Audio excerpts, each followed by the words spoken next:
Hi everyone, Kristen here of Luminous Ministries. And I don't know about you, but this is not the world I thought I was going to wake up to in 2020.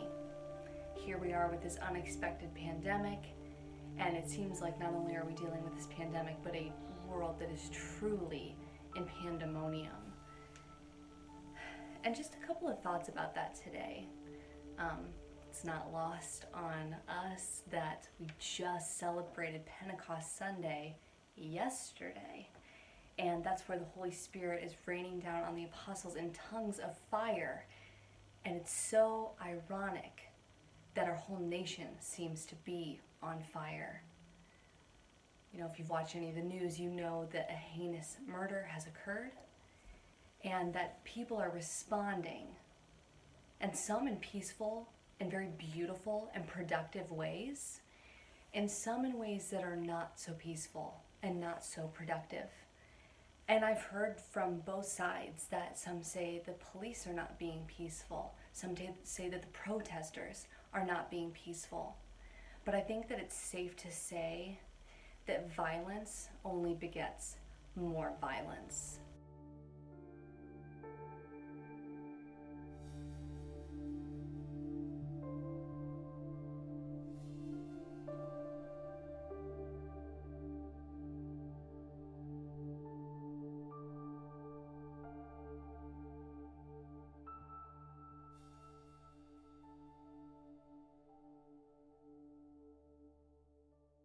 And the Bible talks about this very thing.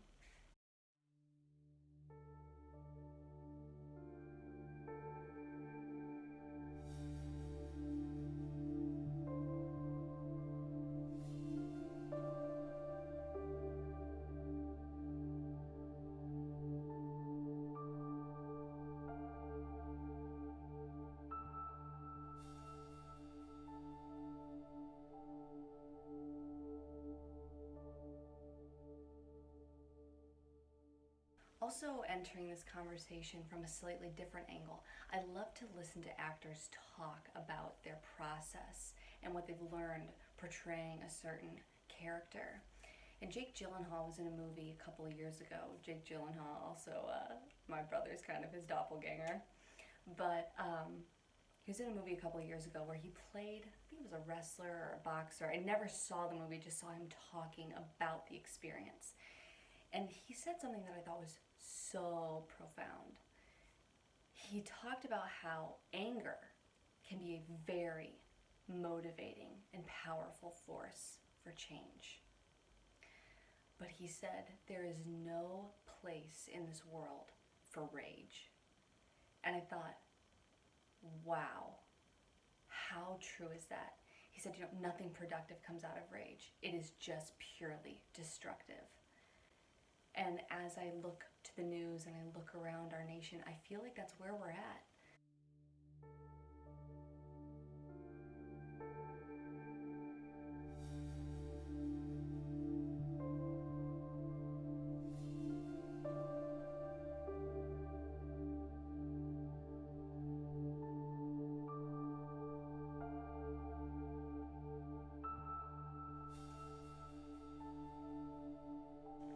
I'm not saying that a major injustice didn't happen here, and I'm not saying that we shouldn't respond, but I am praying that we will pray, that we will protest in peaceful ways, that we will work for justice for all people, that we will start a fire, just a different fire.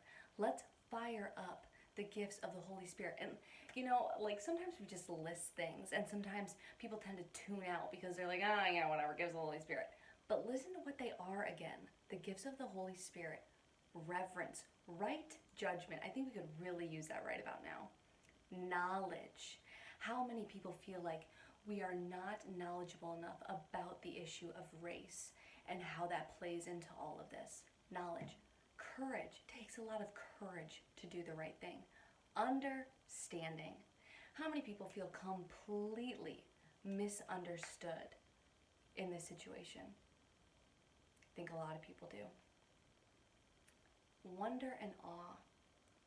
What happened to our wonder and awe before God and before his creatures? What happened to looking at each other and just taking in all of the beauty of our diversity and our differences and celebrating them and not seeing them as negative things that separate us, but seeing them as beauties to be celebrated? What happened to that? And last, wisdom. And could we not truly use more wisdom as we are dealing with these difficult situations? So, just some things to think about as we continue to have conversations that lead to conversion. Let's utilize a different fire that truly brings about real conversion, real change, and real justice for everyone.